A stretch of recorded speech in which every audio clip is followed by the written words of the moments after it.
KRC here for today's video. Halika na't mag-almusal tayo ng chow pan with matching siomai.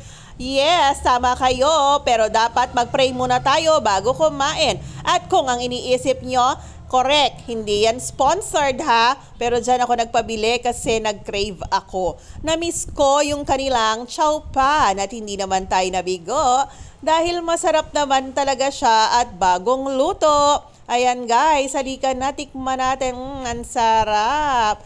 Actually, may mixa siya na beef and then nagpa-toppings ako dito ng fried siomai. At ayan na nga, isang busog na siya.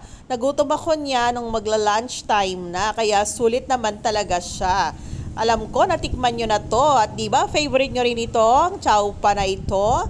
Ayan guys, kayo, ano naman ang pagkain nyo ngayon? Tandaan, huwag nating masyadong tipirin ang ating mga sarili. Paminsan-minsan, deserve din naman natin na bili ng ating mga cravings. Tikman, bili ng cravings natin. Tandaan, kaya tayo nagtatrabaho para naman masunod at mabili ang ating gusto.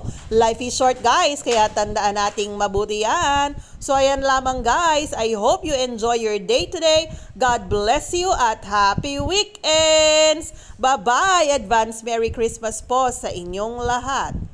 See you again on my next vlog. Yun lamang po.